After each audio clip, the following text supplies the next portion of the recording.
The Battle of Ypres in 1915 marked the first major poisonous gas attack on Allied forces.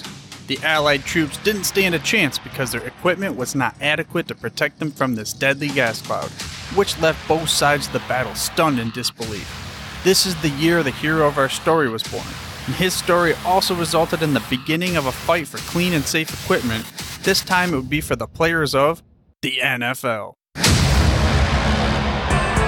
Welcome to the Football History Dude podcast, where each episode is a journey back in time to learn about the rich history of the NFL. Your host is Arnie Chapman.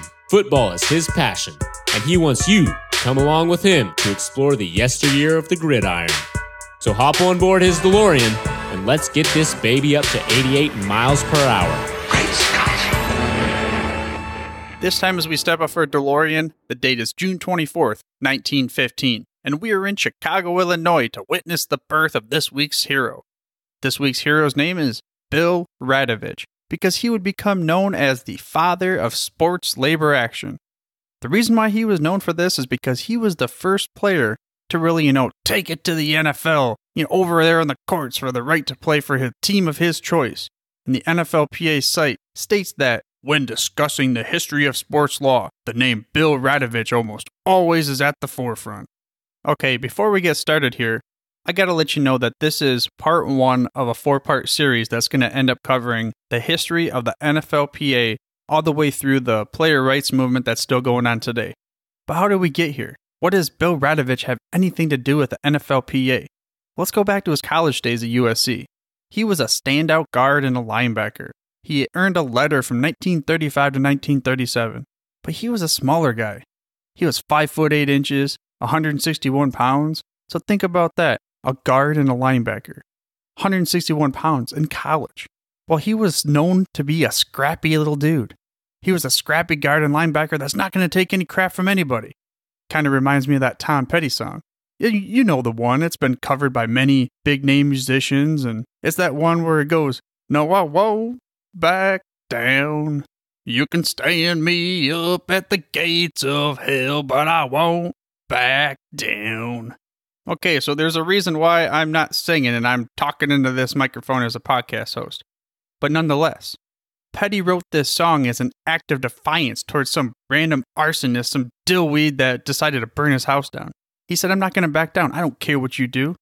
Johnny Cash comes to mind for many, even Sam Elliott in that Barnyard movie, something about where the cow was singing about not backing down to the wolves. But most recently, the biggest one was Jason Aldean. He covered this song after the shooting occurred at his concert out in Las Vegas. And in a true American spirit, he said, "You can knock me down. I got off that stage running around, but I will get back up and I'm not going anywhere. So you better bring it." And Radovich showed this same type of tenacity against the NFL. Because even though they tried to knock him down, he kept coming back. He had that tiny little scrappiness of an individual, and he would not back down. So speaking of not backing down, he initially played with the Detroit Lions from 1938 to 1941.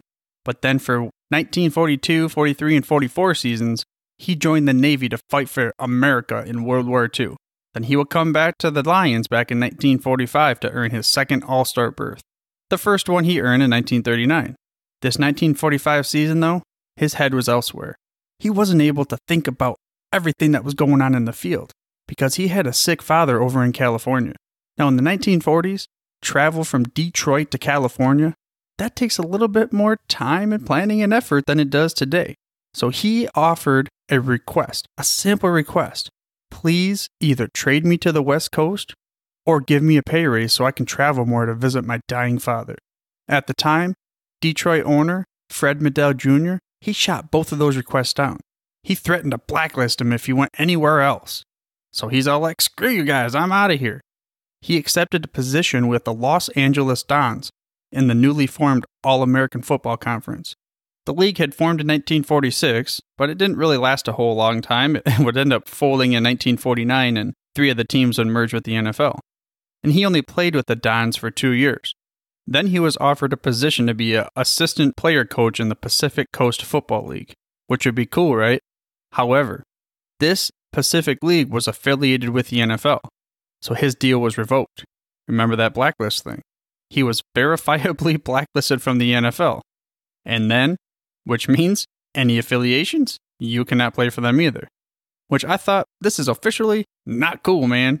However, he was not going to sit down. He was not going to back down. No, he would get back up. He took the NFL to court, and he would be the first player to do so for labor. He sued in 1949.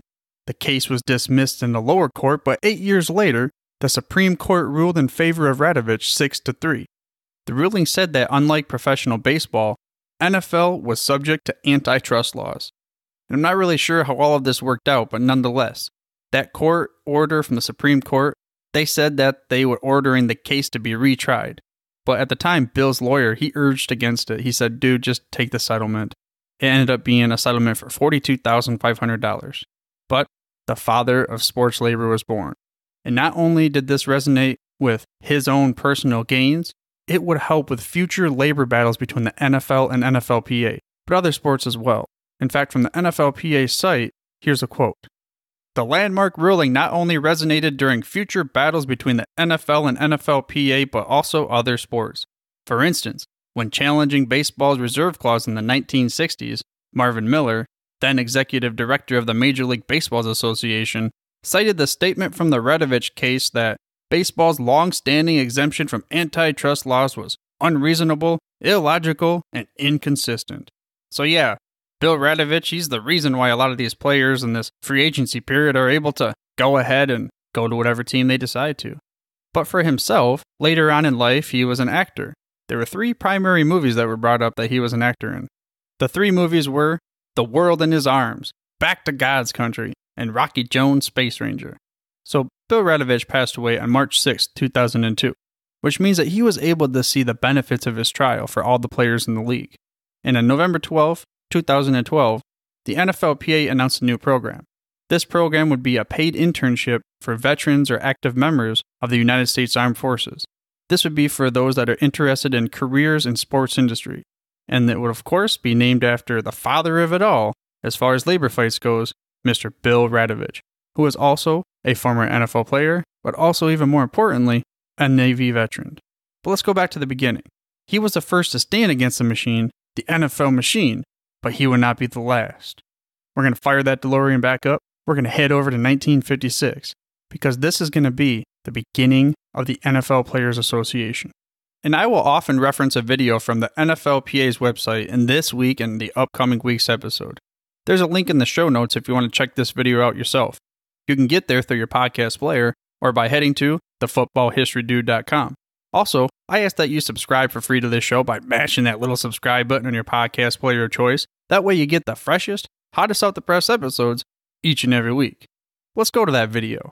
One of the opening statements of the NFLPA history video was that the players had one premise: clean socks and jocks. This is from the beginning, that is, not nowadays. I'm pretty sure that's a standard luxury, if you will. But back in the 50s, it wasn't as much so. The players in 1956, they wanted the owners to provide clean and safe equipment, which I feel is very reasonable. Now, it's nowhere near as heavy of a deal, but think about it. Soldiers back in World War I, they wanted the same thing. They just wanted safe equipment from that poisonous gas.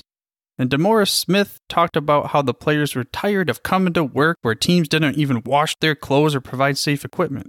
Just pretty standard, reasonable items that you would assume should be in there even in high school teams. They discussed how, at the time, many players had to come to the NFL from college teams where they were in a better situation. Better situation in the college ranks, maybe even high school, than you were dealing with in the professionals. Now, that's not cool. They also had to get second or third jobs, most of the players. And although many believe that the players nowadays, prissy pants kind of players, they get a little bit too much treatment, back in the 50s, it was nowhere near the case. There was a quote from Bill Radovich that was in this video from later on in his life. Again, the father of sports labor action. And it went as such: the only strength a player has today to exist and get his fair share is to have a union and an association that goes to battle for him and supports him in every way he can. So we're talking about the mid-50s here. The Green Bay Packers were known not to be happy, the players that is, but it really started around the Cleveland Browns organization. The players asked Creighton Miller, who was the first general manager of the team, to help organize a players' association. Creighton Miller was a former Notre Dame player and also an attorney. He declined at first, and finally he agreed in 1956. Unsure when they really started pestering him, and so not sure how many years in between the time that they started asking him and he finally agreed. But 1956, this is when they stated that he officially agreed. Fine, I will represent you.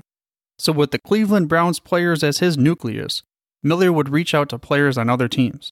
He would recruit Don Shula to lead in Baltimore, Frank Gifford in New York, and Norm Van Brocklin over in Los Angeles. So by November of 1956, a majority of the players in the league signed authorizations for Miller and the new NFLPA to represent them. The first official NFLPA meeting in November of 1956 was at Waldorf Astoria Hotel in New York. It also happened to coincide with the game between the Bears and the Giants. Now, only minor proposals for the meeting came out about, to try to help the players. And from the NFLPA's site, it goes as such.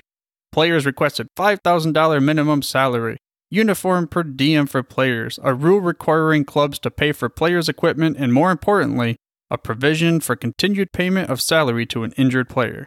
All of those seem really low standards compared to nowadays. But at that time, if they got that, they're like, man, that's a good victory for us. So the players submitted this proposal to the then Commissioner Bert Bell in January of 1957. And here's a quote from Creighton Miller through that NFLPA's site that kind of explains what the meeting for the proposal and how the NFLPA was taken by the NFL owners, and it went as such. We made arrangements with the commissioner to go to Philadelphia during the owners' meeting. Bert Bell put us up at the Racquet Club and the owners were meeting at the same hotel. We got there maybe on a Sunday night, and Kyle Rote had to leave on Wednesday and Norm Van Brocklin left about Friday. I was still there Saturday. And we never did get a chance to meet with the owners, and we never got a response from any of the proposals at the time. So this is when you're going to go ahead and cue up that Rodney Dangerfield quote. Go, I get no respect. I get no respect. Can't say that one right either, but that's kind of what they felt like. It's like, dude, we put this organized proposal for you. The least you could have done is entertained us just for a little bit and said, here, even if you slapped me in the face and said, I'm not going to even comply with any of your requests or your proposals, demands, whatever that is, we are the owners. We own you. They didn't even do that. They would not even entertain the idea of bringing them into their meeting. They didn't even give them an answer.